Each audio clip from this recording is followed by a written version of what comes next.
لن يتغير شيء، والرئيس ليس وحده المسيطر. دائما تنتهي النقاشات السياسية بهذه الجمل كلما انتخبت الولايات المتحدة رئيسا جديدا. فلماذا؟ سنشرح لكم سبب عدم التغيير الفعلي بسياستها. ببساطة، الولايات المتحدة دولة عميقة.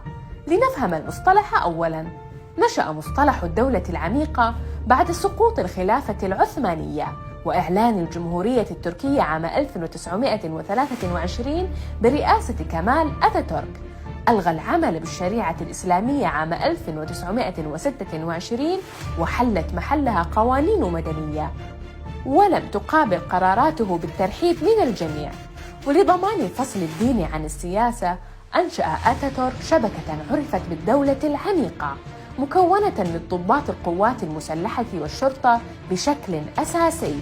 هدفها محاربة أي فكر أو حركة أو حزب أو صحفيين حتى أعضاء الحكومة إذا كانت ستهدد العلمانية، ويمكن أن تصل لاغتيال المهددين للعلمانية.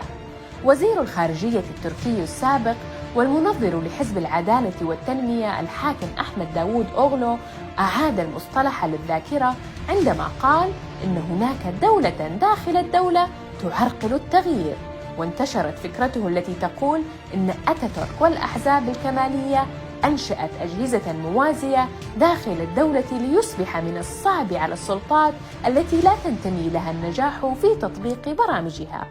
بل وصل حد القول إن تلك السياسة تضمنت تنفيذ اغتيالات عند الضرورة. هذا عن نشأة المصطلح. أما المختصون في العلوم السياسية فيطلقونه على الدور الذي يلعبه بعض الأفراد أو المؤسسات ليكونوا أصحاب السلطة الحقيقية بالخفاء، بقدرات تفوق السياسيين أحياناً. كأفراد ممكن يكونوا رجال أعمال متنفذين، وكمؤسسات ممكن تكون مؤسسات مثل الجيش. ويمكن أن تتواجد الدولة العميقة في نظام أي دولة سواء كان ملكياً أم جمهورياً.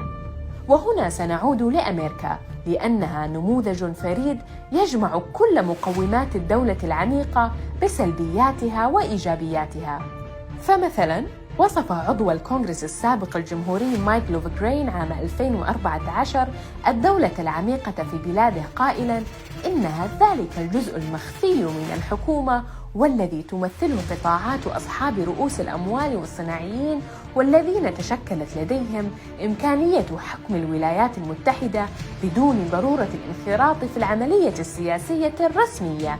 وأضاف عليها أكاديميون دور الاستخبارات والأمن الداخلي والقوات المسلحة.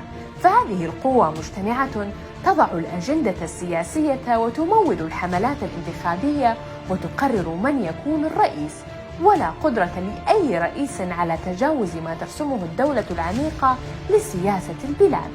وذكر ذلك مدير وكالة المخابرات الأمريكية السابق جون برينان بمؤتمر عقد عام 2017، فقال إن المسؤولين في السلطة التنفيذية ملزمون برفض تنفيذ الأوامر المناهضة للديمقراطية من الرئيس دونالد ترامب. يعني صح، في انتخابات تعددية وديمقراطية، وكل رئيس له إنجازاته وسقطاته، ولكن السائد أن السياسات الرئيسية لا تتأثر في الدولة العميقة بالإدارات المتغيرة. وختاماً، لا بد من الإشارة إلى أن استقرار النظام السياسي شرط أساسي لنشوء الدولة العميقة وتطورها.